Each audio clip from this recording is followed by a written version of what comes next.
Hi everyone, welcome back to Newfound Happy Hour. This is part 2 of my second trimester recap.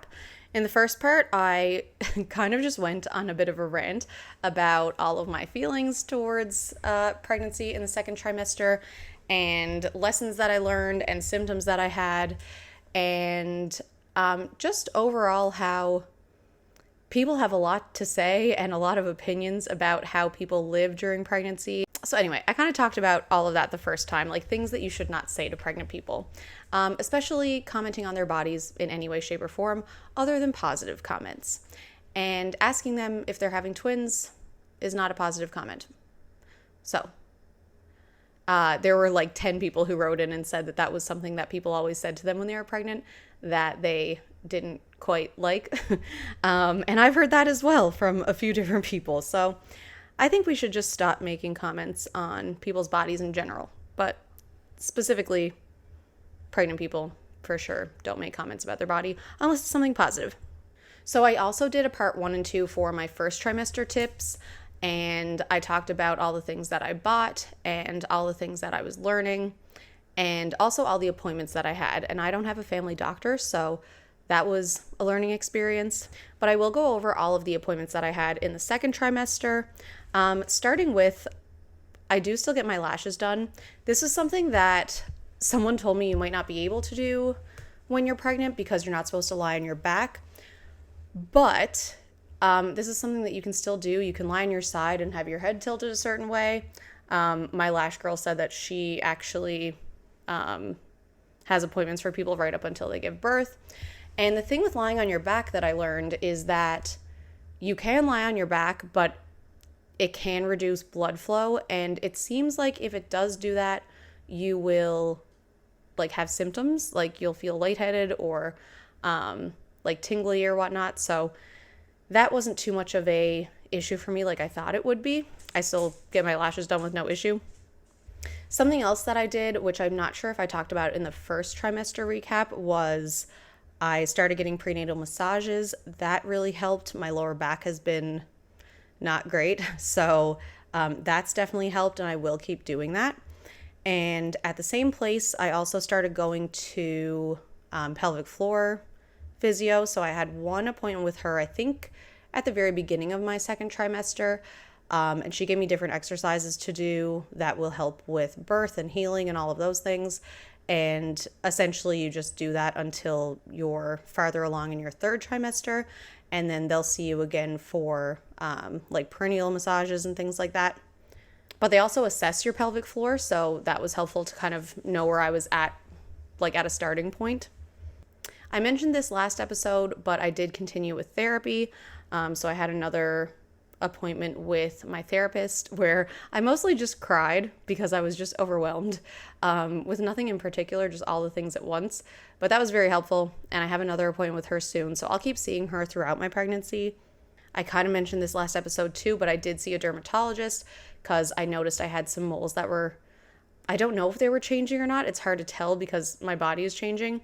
And he essentially said to see him a few months after birth because things with your skin can change. Like basically everything with your body can change when you're pregnant, so they won't diagnose anything like that until you're not pregnant anymore. So that was a fun fact that I learned.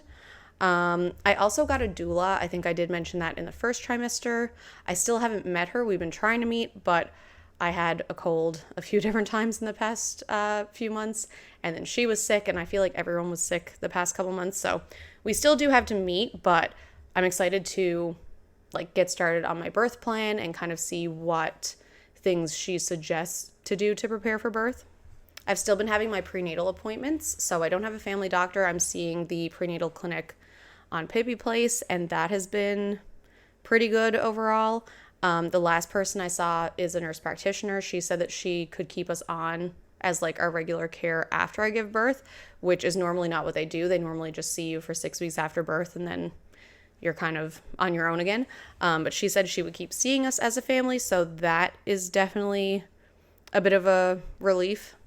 The most recent appointments that I had with them, I was talking about going to Dublin next week, which I'm doing for a friend's bachelorette.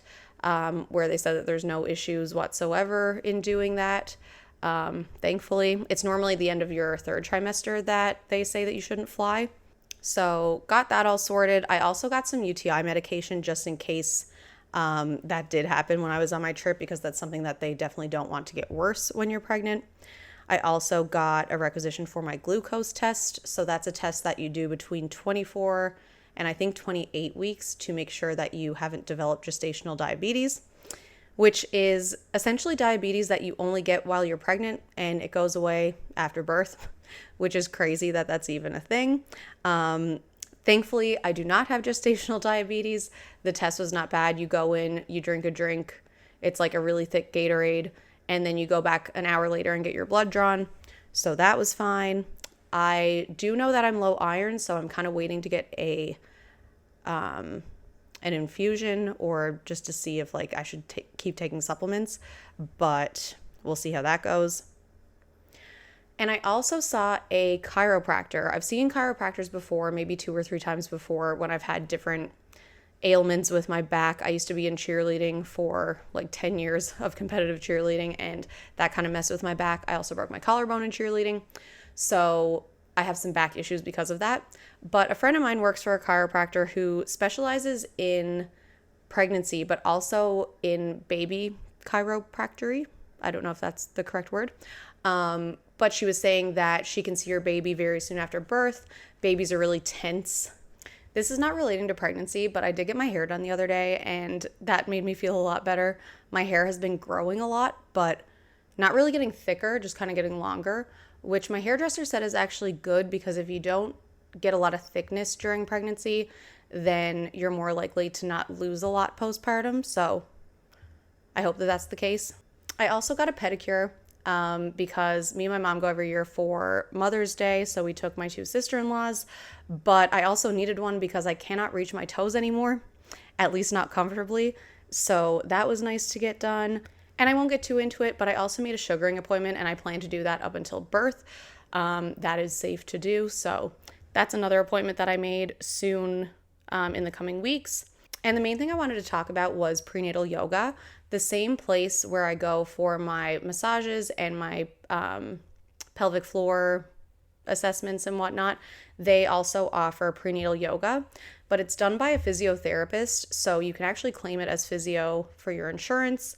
But mostly it's just educational. Like half the class is stretching for specific things and kind of relaxation, but then the first half is education. And each class, I feel like I learned things that I didn't know. And a few people in the class, even if they've given birth before, said that they learned things that they didn't know. So I would definitely recommend that to people. It was very helpful to learn about like everything with all your muscles in your pelvic floor and what happens with those muscles during birth and post-birth, and what happens if you tear or have an episiotomy, or just like different forms of giving birth and how they affect your body. So that was all very interesting, and I, like I said, would recommend that to anyone. It was a 6-week program. It was also just nice to be around other pregnant people who are around the same stage. I think that's something else I've learned, is it's good to have pregnant friends who are in similar stages as you. And then to end this episode, I asked a few people their opinions on like what you actually should be worried about post-birth, and things that they were worried about that they maybe didn't need to be as worried about. And I know that everyone's different with this. Obviously, your own experiences affect how you feel about all of this. But I actually had a dad message me, and he said that, you know, you worry about so much, but everything is temporary. And I'm really learning that in pregnancy too. But everything is temporary. All the negative things, they do not last forever. And he said that's also kind of the sad thing, is all the little good moments don't last forever either, and everything changes so quickly. But basically not to sit in the negative things for too long, or when you're overwhelmed or stressed, to not really let that get to you and just kind of take it one day at a time, which I think is pretty good advice. A friend of mine said that she was worried about people kissing her babies, and she was right to worry about that. She was like, that was a very fair thing for me to worry about. It was something that happened too often. So I've heard that from a few people, and I'm trying to figure out how we prevent that. because it seems that even when you tell people not to kiss babies, they do. And I think that's something else that's more of like a boomer mindset. Unfortunately, no shade to the boomers, but a few people did message me saying that that was an issue. And just telling you how to do certain things in general, like in my day, we used to do this, or if you let them do this, they'll be fine, or, whatever.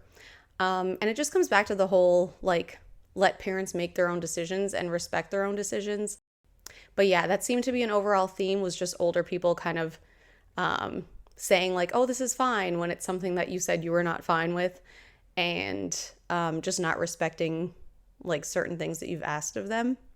So trying to figure all that out. I also had a few people say that the first few days with a newborn were not bad at all. Some people say that they were in the trenches. Some people say that it was not as bad as they thought. Again, everyone's experience is different. But I think, like on social media specifically, you see all these things shared where it's like, telling you the first few days are so hard, or telling you not to share how hard the first few days are because they're not that bad. And it's just like everyone is going through their own experiences. And like, I don't think anyone should not share their truth when it comes to how they experience that. And I think knowing like, okay, it could be really good for those first few days or first few weeks, and it could be really bad. And I think knowing that and having ways to cope and tools to help you deal with it and support, like I think planning in advance, at least for me, I'm a Virgo, so I feel like I'm really trying to plan like scenario A, B, C, D. And maybe that's being a little bit crazy, but it comforts me to know that like I will have all the supports in place should things go wrong, and I'll have all the things in place to help things be better. Some people actually said that birth itself and post-birth, like that it wasn't as bad as they thought. And then other people said that they really weren't prepared for like the healing process, whether they had a section or not. So it all ties in. I think like all of that is pretty good advice to just be aware of the things. And I know a lot of people have the mentality of like, I don't want to know about anything. I don't really want to know about birth. I don't really want to learn a lot and be stressed out about it. But I think that can have the opposite effect. And I think you could end up in a birth like scenario or postpartum scenario where something could happen that you can't control, and then you have no idea how to handle it. That's my mindset, at least. It seems like more people are afraid to plan or prepare or learn, which I don't really blame them, because some people do have very traumatic experiences. But it seems like the best way to avoid any kind of trauma is to be educated and aware and make some plans and just be aware of the fact that things may not go to plan and you might need a plan B or C or D. And that is what I'm currently trying to figure out and trying to plan. But that's basically the second trimester. Oh, and something I forgot, which is like probably the biggest part of the second trimester, is your anatomy scan. I'm not sure how much I talked about this last time, but it is in the second trimester. It's like in the very middle. And here in St. John's, at least, you do this at the Janeway. So it's normally between weeks 18 and 20. And I think it has to be during that time because that's when you can see like organs a certain way. And it was actually crazy. Like they look at every part of the exterior body. They look at all the organs, and like we could see the baby's nose and lips and chin and like ears and her leg bones and her kidneys and stomach. And like, it was just crazy. It is crazy what you can see on ultrasounds. And I didn't know that you could see, like there's a setting on the ultrasound machine where you can see blood flow in and blood flow out. And it's like red and blue, and you can see like the blood going through the umbilical cord, which is actually crazy. And when she was looking at certain parts, like around her face, I could see the amniotic fluid bubbles like floating around her face. It was crazy. But it was really cool to see. And thankfully that went well. There wasn't anything too concerning, except for like, they do look at everything on your baby. And then they also look at the cord and the placenta. And my placenta kind of wraps around. So some people know that they have anterior, which is like in the front, or posterior, which is in the back, I'm pretty sure. Mine is actually both. So it said on the report, left lateral anterior and posterior placenta and low lying. So it like wraps around my side and then is kind of low near my cervix. And if your placenta covers your cervix, then you might need to have a C-section. So I don't want that, but I do know that it's a possibility and it's something that might happen. But most of the time it seems like your placenta grows up, so I shouldn't have that issue, hopefully. But that was the only issue in the anatomy scan. It did take them a while to kind of see that. And also the baby was like really head down and they couldn't see her face at first. So they actually had to tip me upside down so that she could kind of slide out of of my pelvis a little bit. And that worked. And they just had a doctor come in and look at the whole placenta issue, and also try and find the umbilical cord because they weren't sure at first. I guess where her head was so low, they weren't sure if the cord was down there, but it's not. It's actually higher up, which is good.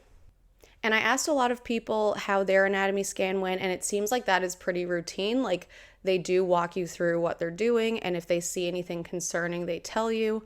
I guess it kind of depends on the person that you get or maybe the specific issue that they see. Obviously, having a lower lying placenta is not a huge issue, but I know that like if they find certain cardiac issues or brain issues or whatever, they do still call a doctor in. I'm just not sure how that all goes and how they kind of tell you that. But from what most people told me, they do, like they are pretty open. And you leave knowing if everything's okay or not for the most part.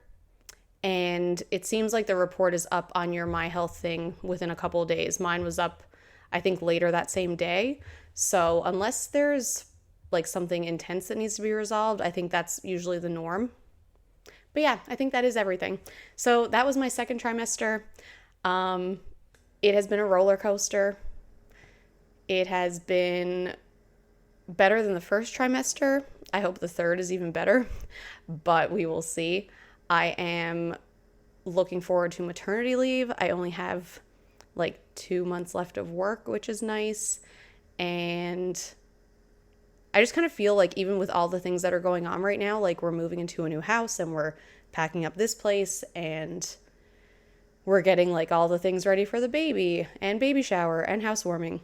But I also feel like it's just going to be like very peaceful and relaxing at the same time, if that makes sense. Like once this is all done, for sure. I do have a couple more plans for guests in the next couple episodes. And then, of course, I'll be recapping my third trimester and seeing how all of that goes. It is a big learning experience and a big, like I said, roller coaster. I don't know how else to describe it because it's so up and down and it's like scary and exciting at the same time. But overall, things are good. I feel very lucky. And if you have any comments or things that you want me to talk about, please let me know. I didn't really buy too much in this trimester. Like most things I'm buying right now are for the house. But I'm really trying not to buy a lot of clothes or maternity stuff or baby stuff because I just know that we're going to get a lot of that from friends and family for the baby stuff. But yeah, I think that's everything. Overall, just be nice to pregnant people and give them some grace and be nice to new parents and don't try and scare people who are becoming parents. It's not helpful. And I think one big thing is you can always, like, for me to end on some advice, I think you can always ask someone like, oh, I had this experience. Do you want to hear about it? Or is there anything that you're wondering? Or is there any advice I can give you?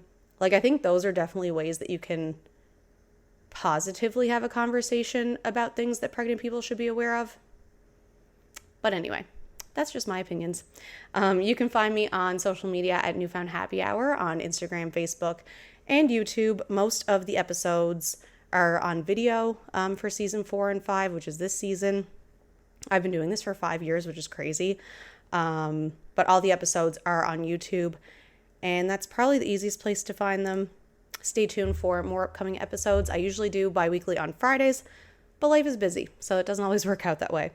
And if you have any ideas for guests or things that you want me to talk about, pregnancy related or not pregnancy related, let me know, and have a good weekend.